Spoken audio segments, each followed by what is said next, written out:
Dans cette vidéo, je vais comparer UIKit et SwiftUI, donc les deux frameworks qui permettent de créer des applications sur l'écosystème Apple. Donc il s'agit en quelque sorte de boîtes à outils qui vont nous donner différents outils pour construire les interfaces, donc tout ce qui va se voir visuellement à l'écran. Pour commencer, petite présentation de UIKit. Il a été lancé en 2008 quand même, donc ça commence à dater. Donc bien sûr, vu qu'il est très ancien, il est stable, mature, il a une très grosse communauté encore qui l'utilise aujourd'hui. Et il est encore beaucoup utilisé dans beaucoup d'entreprises, même s'il y en a beaucoup maintenant qui commencent à faire la transition vers SwiftUI petit à petit. Concernant SwiftUI, lui, il a été lancé en 2019. Il va s'utiliser d'une manière totalement différente. On va devoir écrire en code comment va devoir se comporter le programme, à la différence de UIKit, qui lui va avoir un storyboard sur lequel on va avoir différents écrans qu'on va pouvoir ajouter, on va pouvoir drag and drop des éléments dessus. Donc c'est vraiment deux manières totalement différentes de créer des apps. Mais du coup, SwiftUI, lui, a une syntaxe beaucoup plus propre, une manière d'écrire du code beaucoup plus simple et rapide.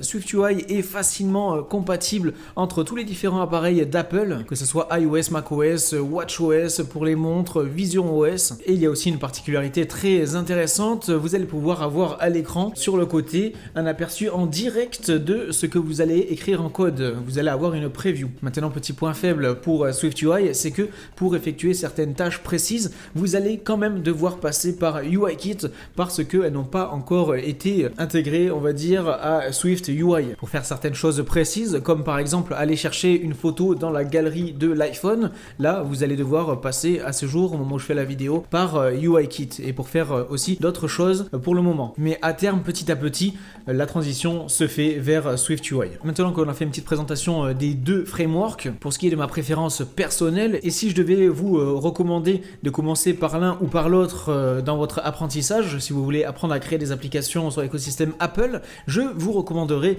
d'aller plus vers SwiftUI. C'est quand même beaucoup plus simple à appréhender, à commencer dans le domaine avec SwiftUI. Vous allez pouvoir coder et décrire au programme tout ce qui va se passer à l'écran, et cela, comme je vous le disais, en ayant un aperçu directement sur le côté en temps réel de ce que vous êtes en train de faire. Donc vraiment très pratique. Mais voilà, après, comme je vous le disais, quand vous connaissez bien SwiftUI, après par la suite, il est quand même bon d'avoir quelques notions en UIKit pour intégrer différents éléments qui ne sont pas encore présents en SwiftUI. Donc voilà, c'était une petite vidéo pour vous donner mon avis sur le sujet. Si vous voulez maîtriser les bases de la création d'applications Apple et notamment les bases de SwiftUI, eh bien n'hésitez pas à rejoindre mon cours gratuit. Cliquez sur le premier lien en description de la vidéo et vous pourrez accéder directement à ce cours sur ma plateforme Appcademy. Et quant à moi, je vous dis à très bientôt pour une prochaine vidéo. Allez, salut!